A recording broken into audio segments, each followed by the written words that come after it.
Good morning all of you. Class 8 आज का topic है वर्ग और वर्गमूल के अंतर्गत आने वाले टॉपिक है पाइथागोरियन त्रिक।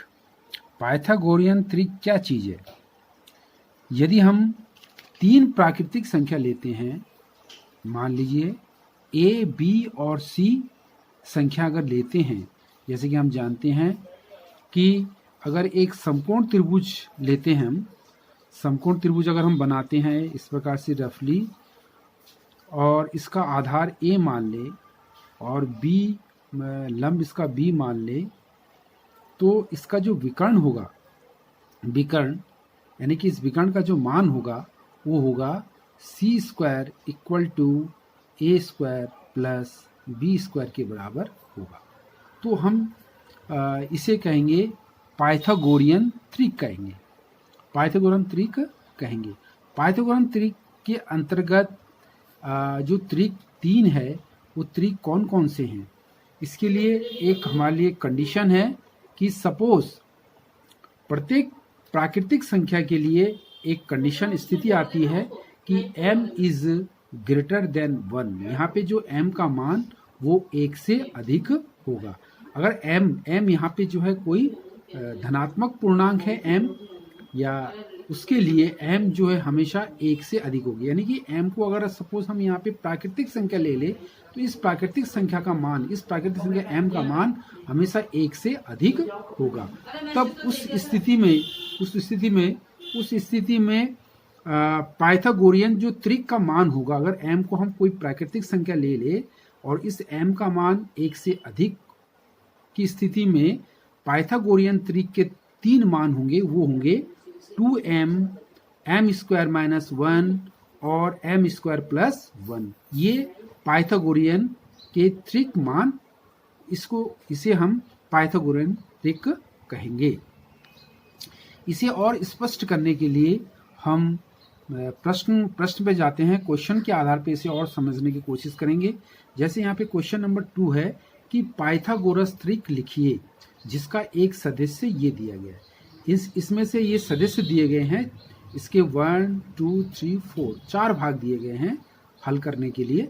तो सबसे पहले हम इसका जो एक भाग लेते हैं, सबसे पहले हम इसके दूसरे वाले भाग को हल करके चलते हैं। जैसे कि हम जानते हैं कि पाइथागोरियन त्रिक की तीन संख्याएं होती है, वो कौन कौन सी होती है? जैसे ऊपर भी हम बताए गए हैं, वो है 2m, m स्क्वायर माइनस 1 और m स्क्वायर प्लस 1 है। तो यहाँ पे हम जो दूसरा वाला भाग को हल कर रहे हैं, सपोज हमने ये मान लिया है कि यहाँ पे जो 14 जो दिया गया है वो 2m के बराबर दिया गया है। तो देखो हम यहाँ पे हल किया गया है। हल हमने यहाँ पे किस प्रकार से किया है, किस प्रकार से यहाँ पे हल किया गया है। जैसे हम यहाँ पे लेके चलते हैं कि यहाँ पे 2m बराबर सपोज 14 है, 2m 14 के बराबर है, तो यहाँ से m की वैल्यू निकालेंगे। m बराबर क्या हो जाएगा? 14/2 यानी कि 7। m की वैल्यू हमने 7 निकाल दिया।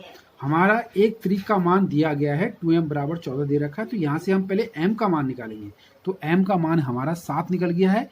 अब पाइथागोरन त्रिक का जो दूसरा मान होता है वो क्या होता है? m square minus 1। ऊपर भी जैसे बताया गया, देखिए यहाँ पे 2m, m स्क्वायर माइनस 7, तो 2m तो हमको दिया गया है 14 के बराबर है, और दूसरा जो त्रिक जो दिया गया है उसका मान हमें निकालना है, वो है m स्क्वायर माइनस 1। तो यहाँ पे जो दूसरी संख्या है वो m स्क्वायर माइनस 1 है। अब इसका जो दूसरा त्रिक जो m स्क्वायर माइनस 1 है उसका मान कितना होगा? इसके लिए हमें क्या करना पड़ेगा कि m के स्थान पे m की वैल्यू रखनी पड़ेगी। जैसे m बराबर कितना है? 7 है, तो m के स्थान पे 7 रखेंगे, तो 7 का वर्ग माइनस 1, तो 7 का वर्ग हो गया 49 माइनस 1। 49 में से 1 घटाएंगे तो 48 आएगा। इसी प्रकार तीसरी संख्या जो हमारी आएगी वो होगी m स्क्वायर प्लस 1। तो m के स्थान पे यहाँ पे हम 7 रखेंगे, 7 का वर्ग कितना हो जाएगा? 49, 49 में 1 जोड़ेंगे 50 आ जाएगा। तो इस प्रकार से पाइथागोरस त्रिक के मान निकालेंगे जब उसका एक सदस्य दिया गया है, तो अन्य दो सदस्य 48 और 50 होगा। तो इसी हिसाब से आप खंड 1, खंड 3 और खंड 4 आप इसको इसी की सहायता से आप हल करेंगे, गृह कार्य के रूप में काम करेंगे। अब हमारा नेक्स्ट क्वेश्चन है, दूसरा हमारे पास एक क्वेश्चन दिया गया है, वो है आवाज गुणनखंड विधि से निम्न संख्याओं का वर्गमूल ज्ञात कीजिए। ये संख्या दी गई है, ये संख्या दी गई है, इनका हमें जो है आवाज गुणनखंड विधि द्वारा यानी कि प्राइम फैक्टर मेथड के सहायता से हमें वर्गमूल ज्ञात करना है। तो आइए हम इसमें से हम एक पार्ट करते हैं, पार्ट थर्ड वाला सॉल्व करते हैं, पार्ट थर्ड कि 1764 का आवाज गुणनखंड विधि द्वारा वर्गमूल कितना होगा। तो सबसे पहले 1764 का हम क्या करेंगे, गुणनखंड करेंगे। इस प्रकार से आवाज गुणनखंड करेंगे। देखिए जैसे यहाँ पे किया गया है 1764 का आवाज गुणनखंड, पहले 2 से भाग दिया हमने तो ये हो जाएगा 882, फिर 2 से भाग जा रहा है 441, फिर 3 से भाग दे रहे हैं 1147 आया, फिर 3 से, अब 2 से नहीं बल्कि 3 से भाग जा रहा है 147 आया, फिर 3 से भाग देंगे 49 आएगा, तो फिर 7 से भाग देंगे 7 7 49, 7 एकम 7, तो पूर्ण रूप से विभाजित हो गया है।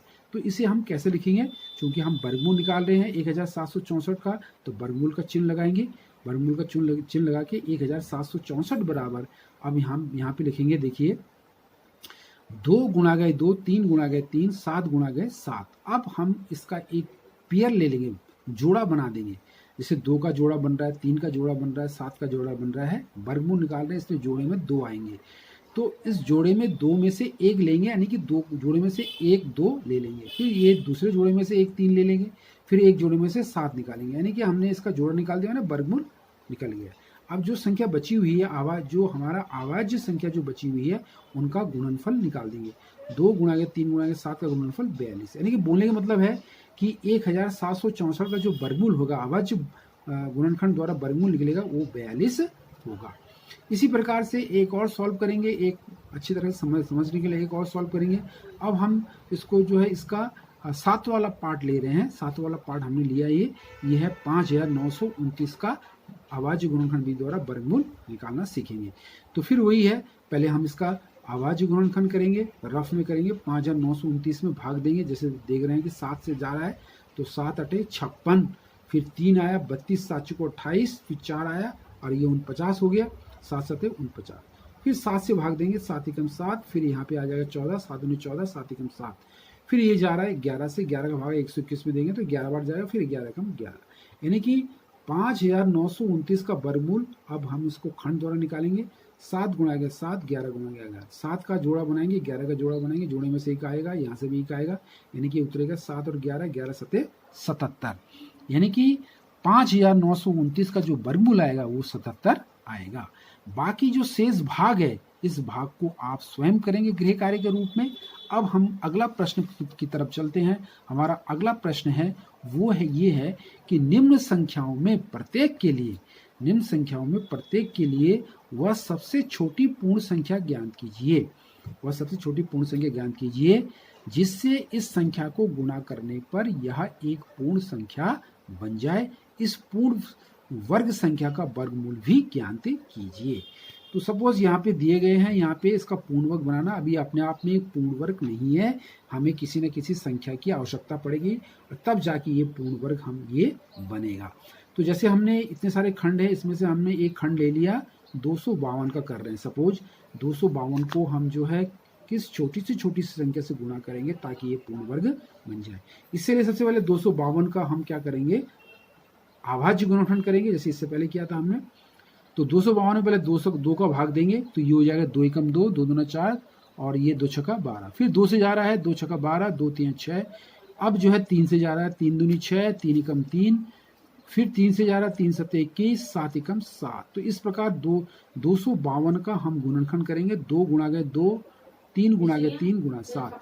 अब हम देख रहे हैं कि 2 का जोड़ा बन रहा है, 3 का जोड़ा बन रहा है, 7 का जोड़ा नहीं बन रहा है। तो ये 252 अपने आप में एक पूर्ण वर्ग संख्या नहीं है, यानी कि इसमें 2 का युग्म नहीं बन रहा है। तो 7 का युग्म नहीं बन रहा है। तो 7 का युग्म बनाने के लिए हमें 7 से और गुणा करना पड़ेगा, यानी कि यहाँ पे हम जो है 252 को 7 से गुणा करेंगे, यह एक पूर्ण वर्ग संख्या बन जाएगी। तो 252 में अगर हमने 7 से गुणा किया तो 1764 आया। फिर 1764 का हम फिर यहाँ पे गुणनखंड करेंगे। देखिए इस तरीके से गुणनखंड करेंगे तो ये हो जाएगा 2 गुणा गए 2, 3 गुणा गए 3, गुणा के 7, यहाँ तक बना हुआ था, फिर हमने 7 से एक और गुणा कर दिया, तो यहाँ से 2 निकला, यहाँ से 3 निकला, यहाँ से 7 निकल गया। तो अब इसको 2 हमारा जो यहाँ पे निकला है, जो हमारा यहाँ पे जो खंड निकल रहा है, जैसे हमने गुणा किया था 1764 में, 1764 का अब हमने जब खंड करेंगे तो ये हो जाएगा 2 गुणा गए 2 गुणा गए 3 गुणा गए 3 गुणा गए 7 गुणा गए 7। अब देखिए इस प्रकार से जोड़ा बन गया। अब जोड़े से उतारेंगे, एक जोड़े में से ये उतर जाएगा, फिर यहाँ से एक जोड़ा उतर जाएगा, यहाँ से एक जोड़ा हो जाएगा। अब हम इसको गुणा करेंगे, 2 3 6 6 7 42, यानी कि अब 1764 का पूर्ण वर्ग निकल गया है 42, और वो छोटी संख्या क्या हो जाएगी, वो छोटी संख्या आपकी 7 हो जाएगी, क्योंकि 7 से हमें एक और 7 से गुणा करना पड़ रहा है। इसके बाद यहाँ पे जो अन्य इसके जो भाग दिए गए हैं, जो शेष जो बचे हुए भाग है, ये आप स्वयं करेंगे, गृह कार्य के रूप में स्वयं काम करेंगे। आशा करते हैं कि आपको समझ में आया है, और बचे हुए प्रश्नों को आप गृह कार्य के रूप में आवश्यक करेंगे। Okay, thanks.